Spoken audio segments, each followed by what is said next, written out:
রাত ২টা। রাজু বসে আছে তার নিজের রুমে। কাজের চাপ, জীবনের দুশ্চিন্তা সব মিলিয়ে ওর মাথাটা কাজ করছে না। হঠাৎ তার ফোনটা বেজে উঠল। অপরিচিত একটা নাম্বার।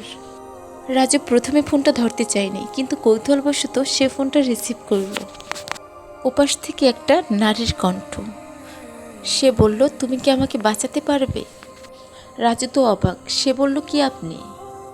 ওপাশ থেকে মেয়েটা কাঁদতে কাঁদতে বলল, আমি আমি এখনই মরতে চলেছি। তুমি যদি কিছু না বলো আমি এখনই লাফ দিয়ে দেব।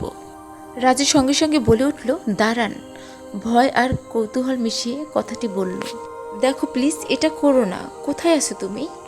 মেয়েটি একটু চুপ থেকে বলল, আমি তোমার পাশের বিল্ডিংয়ের ছাদে দাঁড়িয়ে আছি। রাজু জানালার দিকে ছুটে গিয়ে পাশের বিল্ডিংয়ের ছাদে তাকালো। সত্যি একটা মেয়ে দাঁড়িয়ে আছে, একেবারে কিনারায়। কিন্তু সমস্যা হলো, ওই বিল্ডিং তো গত ৩ বছর ধরে পরিত্যক্ত।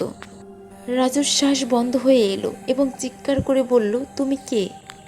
রাজুর হাত দিয়ে ফোনটা পড়ে গেল এবং তার জানালার কাছে স্পষ্টভাবে দেখা গেল একজোড়া ঠান্ডা হাতের ছাপ।